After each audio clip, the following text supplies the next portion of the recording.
ಜನಪದ ಕಾಶಿ ಎಂದೇ ಪ್ರಖ್ಯಾತಿ ಪಡೆದಿರುವ ಜಾನಪದ ಲೋಕದಲ್ಲಿ 2 ದಿನಗಳ ಕಾಲ ಮಹಿಳಾ ಲೋಕೋತ್ಸವ ನಡೆಯುತ್ತಿದೆ. ರಾಮನಗರದ ಜಾನಪದ ಲೋಕದಲ್ಲಿ 31ನೇ ಜಾನಪದ ಲೋಕೋತ್ಸವ ಸಮಾರಂಭವನ್ನು ಅದ್ದೂರಿಯಾಗಿ ಪ್ರಾರಂಭ ಮಾಡಲಾಯಿತು. ಈ ಬಾರಿ ಮಹಿಳಾ ಲೋಕೋತ್ಸವಕ್ಕೆ ಚಾಲನೆ ಸಿಕ್ಕಿದೆ. ಈ ಸಂದರ್ಭದಲ್ಲಿ ಮಾತನಾಡಿದ ಜನಪದ ವಿದ್ವಾಂಸರಾದ ಪುರುಷೋತ್ತಮ್ ಬಿಳಿಮಲೆಯವರು, ಮುಂದಿನ ಬಜೆಟ್ನಲ್ಲಿ ಸರ್ಕಾರವು ಕನ್ನಡ ಅಕಾಡೆಮಿ, ಜಾನಪದ ಅಕಾಡೆಮಿ, ಕನ್ನಡ ಪರ ಅತಿ ಹೆಚ್ಚು ಕೆಲಸ ಮಾಡುತ್ತಿರುವವರಿಗೆ ಹೆಚ್ಚಿನ ಅನುದಾನ ನೀಡಲಿ. ಒಟ್ಟಿನಲ್ಲಿ ಸರ್ಕಾರ ಜನಪರ ಉಳಿವಿಗೆ ಶ್ರಮಿಸಲಿ ಎಂದರು.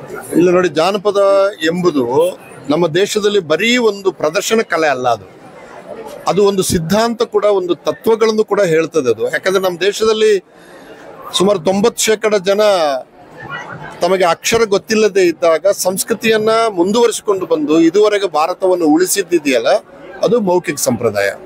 ಹಾಗಾಗಿ ಆ ಮೌಖಿಕ ಸಂಪ್ರದಾಯ ಒಂದು ಸಂಸ್ಕೃತಿಯನ್ನು ಕಟ್ಟಿದ ಬಗೆಯಲ್ಲಿ, ಅದರ ಬಗೆಗೆ ನಮ್ಮಲ್ಲಿ ಹೆಚ್ಚು ಅರಿವು ಮೂಡಿಸುವಂತ ಕೆಲಸವನ್ನ ಈ ಕರ್ನಾಟಕ ಜಾನಪದ ಪರಿಷತ್ತು ಅಥವಾ ಬೇರೆ ಜಾನಪದ ಕೇಂದ್ರಿತವಾದಂಥ ಸಂಘ ಸಂಸ್ಥೆಗಳು ಮಾಡಬೇಕು.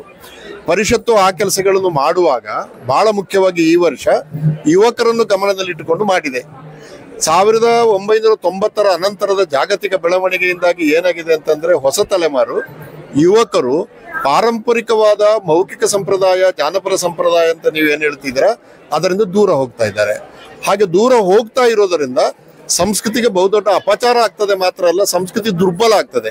ಆ ದೌರ್ಬಲ್ಯವನ್ನು ಮರು ಕಟ್ಟುವುದಕ್ಕೆ ಹೊಸ ತಲೆಮಾರಿಗೆ ಮೌಖಿಕ ಪರಂಪರೆಯ ಅತ್ಯುತ್ಕೃಷ್ಟವಾದಂಥ, ಅದು ಕುಣಿತ ಇರ್ಬೋದು, ಹಾಡು ಇರ್ಬೋದು, ನಂಬಿಕೆ ಇರ್ಬೋದು, ಗಾದೆ ಇರ್ಬೋದು, ಒಗಟು ಇರ್ಬೋದು, ಮಹಾಕಾವ್ಯ ಇರ್ಬೋದು, ಪ್ರದರ್ಶನ ಕಲೆಗಳಿರ್ಬೋದು, ಕೃಷ್ಣ ಪಾರಿಜಾತ ಅಂತ ನೂರಾರು ಆಯಾಮಗಳಿವೆ. ಅದರ ಬಗ್ಗೆ ಹೊಸ ತಲೆಮಾರಿಗೆ ಅರಿವು ಮೂಡಿಸುವ ಕೆಲಸ ಬಹಳ ಮುಖ್ಯ. ಪರಿಷತ್ತು ಈ ಸತಿ ಯುವಜನೋತ್ಸವ ಅಂತ ಮಾಡಿ ಇಂಥ ಅನೇಕ ಪ್ರಕಾರಗಳನ್ನ ಹೊಸ ಇಲ್ಲಿ ಏನ್ ಮಾಡ್ತಿದ್ದಾರೆ ಅಂದ್ರೆ, ಹೊಸ ತಲೆಮಾರಿನವ್ರು ಕಲ್ತು ಪ್ರದರ್ಶನ ಮಾಡ್ತಾ ಇದ್ದಾರೆ. ಹಾಗೆ ಬರೀ ನೋಡುವುದು ಮಾತ್ರ ಅಲ್ಲ, ಅವರು ಕಲ್ತು ಬರ್ತಾ ಇದ್ದಾರೆ. ಇದು ಕಲೆಯನ್ನು ಉಳಿಸುವ ಬಹಳ ದೊಡ್ಡ ಪ್ರಯತ್ನ. ಅದಕ್ಕೋಸ್ಕರ ಅದಕ್ಕೆ ಸಂಬಂಧಪಟ್ಟ ಎಲ್ಲರಿಗೂ ಕೂಡ ಮತ್ತು ಇಂಥ ಒಂದು ಅತ್ಯದ್ಭುತವಾದ ಕೇಂದ್ರವನ್ನು ಕಟ್ಟಿದ ಎಚ್.ಎಲ್. ನಾಗೇಗೌಡರನ್ನು ಸ್ಮರಿಸುತ್ತಾ ಸಂಬಂಧಪಟ್ಟ ಎಲ್ಲರಿಗೂ ಕೂಡ ನನ್ನ ಅಭಿನಂದನೆಗಳನ್ನ ಸಲ್ಲಿಸ್ತೀನಿ. ಸರ್ಕಾರ ಈಗ ಆದದ್ದು ಆಯ್ತಲ್ಲ, ಈಗ ಮುಂದಿನ ಬಜೆಟ್ ಅಲ್ಲಿ ಮಾರ್ಚ್ 12ಕ್ಕೆ ಬಜೆಟ್ ಇದೆ. ನಾನು ರಾಜ್ಯ ಸರ್ಕಾರವನ್ನ ಗಟ್ಟಿಯಾಗಿ ಕೇಳಿಕೊಳ್ತಿದ್ದೇನೆ, ಅಕಾಡೆಮಿಗಳಿಗೆ, ಮುಖ್ಯವಾಗಿ ಜಾನಪದ ಅಕಾಡೆಮಿ ಅಂತದ್ದು, ಈ ಪರಿಷತ್ ಅಂತದ್ದು, ಕನ್ನಡದ ಬಗ್ಗೆ ಕೆಲಸ ಮಾಡ್ತಿರುವಂತ ಪ್ರಾಧಿಕಾರದಂತ ಕಡೆ ಸರ್ಕಾರ ಅತಿ ಹೆಚ್ಚಿನ ಅನುದಾನವನ್ನ ಕೊಡಲೇಬೇಕು. ಯಾಕಂತಂದ್ರೆ ನಮ್ಮ ಕಾರ್ಯಕ್ಷೇತ್ರ ಅಖಿಲ ಕರ್ನಾಟಕ ಮಟ್ಟದ. ಈಗ ಜಾನಪದ ಅಕಾಡೆಮಿ ಕೆಲಸ ಮಾಡ್ತಿದೆ ಅಂತಂದ್ರೆ ನಮಗೆ ಬೀದರ್ದಿಂದ ಚಾಮರಾಜಪೇಟೆವರೆಗೆ ಇಡೀ ಕರ್ನಾಟಕವೂ ಬರುತ್ತೆ. ಅದಕ್ಕೆ ಹಣ ಬೇಕು. ಮತ್ತೆ ಹಣ ಎಲ್ಲಿಗೆ ಹೋಗ್ತದೆ ಅಂತಂದ್ರೆ ಕಲಾವಿದರಿಗೆ ಹೋಗ್ತದೆ, ಅಥವಾ ಭಾಷೆಗೆ ಹೋಗ್ತದೆ, ಅಥವಾ ಸಂಸ್ಕೃತಿಗೆ ಹೋಗ್ತದೆ. ಆದ್ದರಿಂದ ರಾಜ್ಯ ಸರ್ಕಾರ ಸ್ವಲ್ಪ ಉದಾರವಾಗಿ ಮನಸ್ಸು ಮಾಡಿ, ಸಿದ್ದರಾಮಯ್ಯನವರಿಗೆ ಇದೆಲ್ಲ ಅರ್ಥ ಆಗ್ತದೆ. ಮಾನ್ಯ ಮುಖ್ಯಮಂತ್ರಿ ಸಿದ್ದರಾಮಯ್ಯನವರಿಗೆ ಕಲೆ, ಸಾಹಿತ್ಯ, ಸಂಸ್ಕೃತಿ ಬಗ್ಗೆ ಅವರಿಗೆ ತಿಳುವಳಿಕೆ ಇದ್ದಷ್ಟು ಬಹುಶಃ ನಮ್ಮಲ್ಲಿ ಅನೇಕರಿಗಿಲ್ಲ. ಆದ್ದರಿಂದ ನಾನು ಅವರನ್ನು ವಿನಂತಿ ಲಾಗಿದೆ. ಲಕ್ಷ್ಮೀ ಬೂದುಗೌಡತಿಯವರು ಮಾತನಾಡಿ, ಮುಂದಿನ ಪೀಳಿಗೆ ಜನಪರ ಕಲೆಯ ಬಗ್ಗೆ ನಿರ್ಲಕ್ಷ್ಯ ತೋರುತ್ತಿದೆ ಎಂದು ತಮ್ಮ ಅಳಲನ್ನು ತೋಡಿಕೊಂಡರು. ನಮಗ ಬಹಳ ಖುಷಿ ಆಯ್ತು. ನಾವು ಬರೋಕ್ 3 ವರ್ಷ ಆಯ್ತು. 3 ವರ್ಷ ಆಯ್ತು. ನಮಗ್ ಮತ್ತು ಬರ್ಲಿ ಎಂಬುದೇ ಖುಷಿ. ಜಾನಪದ ಲೋಕ ಅಷ್ಟು ಖುಷಿಯಾಗಿದ್ದು. ಈ ಜಾನಪದ ಹಾಡಂದ್ರೆ ನಾವ್ ಈಗಿಂತ ಕಲ್ತದಲ್ಲ, ನಮ್ಮ ತಾಯಿಯರ್ದು ಹಿರಿಯರಿಂದ ಕಲ್ತದ್ದು. ತಾಯಿಯರಿಂದ ಹಿರಿಯ ನಾವು ಕಲ್ತಮೇಲೆ ಈಗ ನಾವು ಒಂದು 100 ಹಾಡಾರು ನಾವು ಹಾಡ್ತೇವೆ. ಒಂದೆಲ್ಲ ಯಾವ ಹಾಡ್ಬೇಕು ಗೊತ್ತಿಲ್ಲ. ಭತ್ತ ಮೆರೋಗ ಹಾಕ್ತೇವೆ, ಕಿತ್ತಳಿಸುವಾಗ ಹಾಡ್ತೇವೆ, ಮತ್ತೆ ಶುಚಿ ನೆಡುವಾಗ ಹಾಡ್ತೇವೆ, ಕುತ್ರಿ ಪಡುವಾಗ ಹಾಡ್ತೇವೆ. ಎಲ್ಲದಕ್ಕೂ ಒಂದೊಂದು ಹಾಡಿದ್ದೇ ಇತ್ತು. ರಾಗಿ ಬೀಸುವಾಗ ಹಾಡ್ತೇವೆ. ಎಲ್ಲದಕ್ಕೂ ಒಂದೊಂದು ಹಾಡು. ನಮ್ಮ ಮದುವೆ ಕಾರ್ಯದಲ್ಲಿ ಹಾಡುದಂದ್ರೆ ಮತ್ತೆ ತುಂಬಾ ಇಷ್ಟ. ಇದು ನಮ್ಗೆ ಹಾಡು ಬೇಕಾದ್ರೆ ಮದುವೆ ಕಾರ್ಯದಲ್ಲಿ ಮದುವೆ ಒಂದೊಂದು ಸಂಪ್ರದಾಯಕ್ಕೆ ಒಂದೊಂದು ಹಾಡು. ದಾರೆ ಮಾಡೋಗ ಹಾಕ್ತೇವೆ, ಬಾಶಿಂಗ ಕಟ್ಟುವಾಗ ಹಾಕ್ತೇವೆ, ಅಕ್ಕಿ ತೊಳಸುವಾಗ ಹಾಕ್ತೇವೆ, ಬಣ್ಣ ಮೇವಾಗ ಹಾಕ್ತೇವೆ, ದೇವ್ರ ಕಾಯಕವಾಗ ಹಾಕ್ತೇವೆ. ಎಲ್ಲ ನಮ್ಮ ಮನೆಯಲ್ಲಿ ಒಂದೊಂದು ಸಂಪ್ರದಾಯ. ಅದೇನ್ ಹೇಳಕ್ ಆಗುದಿಲ್ಲ. ಹೆಂಗೆ ಅಂತ ಹೇಳಿದ್ರೆ, ಈಗ ನಾವು ಇಟ್ಟೆಲ್ಲ ಮಣಿ ಕಟ್ಟಿಯೋ, ಈಗ ನಮ್ಮ ಮಕ್ಕಳಿಗೆ ತಂಗಿ ಒಂದ್ 2 ಮಣಿ ಹಾಕ್ರಿ ಅಂದ್ರೆ ಅದಕ್ಕೆ ಯಾರೂ ಇದ್ದಿಲ್ಲ. ಇನ್ನು ಹಾಲಕ್ಕಿ ಇದು ಬಂದಾಯ್ತು. ನಾವ್ ಇರುವಟ್ಟೆ ದಿವ್ಸ ನಮ್ದು ಹಾಲಕ್ಕಿ ಜನ. ಇನ್ನು ಎಲ್ಲರೂ ಈ ಡ್ರೆಸ್ಸು, ಎಲ್ಲರೂ ಗಂಡು ಹೆಣ್ಣು ಮುಂದೆ ಆಯ್ತು. ನಮ್ ಕೈಲಿ ಮುಂದೆ ಆಗುದಿಲ್ಲ. ತಂಗಿ ಹಾಡು ಹೇಳುವ ಎಲ್ಲಿ ಬರ್ರೆ, ನಾ ಕಲಿಸ್ತೇನೆ. ಅದೆಂತ ನೀನ್ ಓದಿರ್ತೀರ, ನಾ ಟಿವಿಯಲ್ಲಿ ಕೇಳ್ತೇವೆ, ಅದೇ ಚಲ ಹಾಡು. ಹಿಂಗೆ ಹಾಡು ಏನ್ ಹೇಳ್ಕೊಡುದು ನಮ್ಮ ಮಕ್ಕಳಿಗೆ? ಹೇಳ್ಕೊಡು ಆಗುದಿಲ್ಲ. ನನ್ನ ಹೆಸರು ಲಕ್ಷ್ಮೀ ಬೂದುಗೌಡ. ಹಾಗೆಯೇ ಕರ್ನಾಟಕ ಜಾನಪದ ಪರಿಷತ್ನ ಅಧ್ಯಕ್ಷರಾದ ಈಚಿ ಬೋರಲಿಂಗಯ್ಯನವರು ಮಾತನಾಡಿ, ಇಲ್ಲಿಗೆ ಆಗಮಿಸಿರುವ 29 ಮಹಿಳಾ ಕಲಾತಂಡಗಳ ಬಗ್ಗೆ ವಿವರಣೆ ನೀಡಿದರು. ಈಗ ನಾವು ಈ ವರ್ಷ ಮಹಿಳಾ ಜಾನಪದ ಲೋಕೋತ್ಸವ ಅಂತೇಳಿ ಅದಕ್ಕೆ ಒಂದು ಶೀರ್ಷಿಕೆಯನ್ನು ಕೊಟ್ಟಿದ್ದೀವಿ. ಯಾಕೆ ಮಹಿಳಾ ಜಾನಪದ ಲೋಕೋತ್ಸವ ಅಂತ ಶೀರ್ಷಿಕೆ ಕೊಟ್ಟು ಮಾಡ್ತಾ ಇದ್ದೀವಿ ಅಂದರೆ, ನಮ್ಮ ಕರ್ನಾಟಕದಲ್ಲಿ ಇತ್ತೀಚಿನ ದಿನಗಳಲ್ಲಿ ಶಾಲಾ ಕಾಲೇಜುಗಳಲ್ಲಿ ಮತ್ತು ಸಂಘ ಸಂಸ್ಥೆಗಳ ಮೂಲಕ ಯುವತಿಯರು ಜನಪದ ಕಲೆಗಳನ್ನು ಕಲಿತಾ ಇದ್ದಾರೆ. ಅನೇಕ ತಂಡಗಳನ್ನು ಅವರೇ ನಿರ್ಮಾಣ ಮಾಡಿಕೊಂಡಿದ್ದಾರೆ. ಅಂಥ ಯುವ ಜನಾಂಗಕ್ಕೆ ಇಲ್ಲಿ ಅವಕಾಶವನ್ನು ಕೊಡಬೇಕು, ಒಂದು ವೇದಿಕೆ ಸಿಕ್ಕಿದ್ರೆ ಅವ್ರಿಗೊಂದು ಆತ್ಮವಿಶ್ವಾಸ ಮೂಡ್ತದೆ.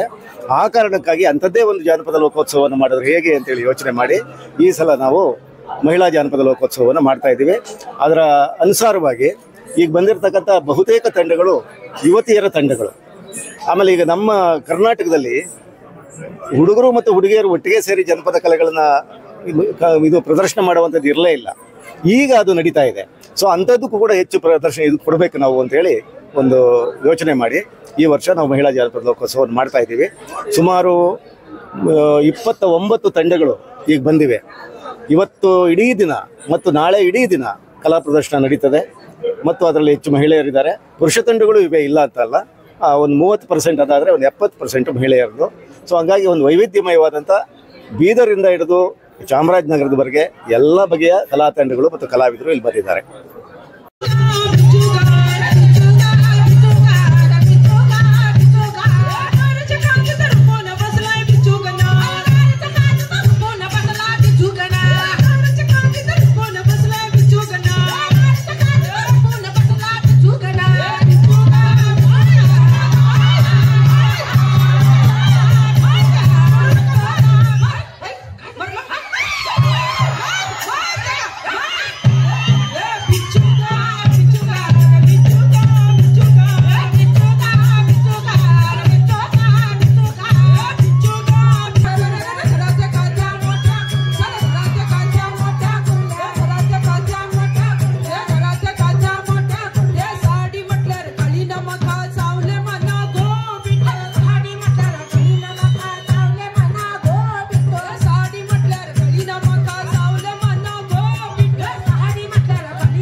ಮಲೆ ಜೇನು ಮಲೆ ಗುಂಜು ಮಲೆ ಗುಲಗಂಜು ಮಲೆ 7 ಮಲೆ 77 ಮಲೆಗೆ ತಪ್ಪದಿಲ್ಲ ನಾಟ್ಯ ಹೊಡುವಂತ ನಮ್ಮ ಅಪ್ಪಾಜಿ ಮುದ್ದು ಮೈಕಾರ ಪತ್ಕೊಂಡ್ಸಲು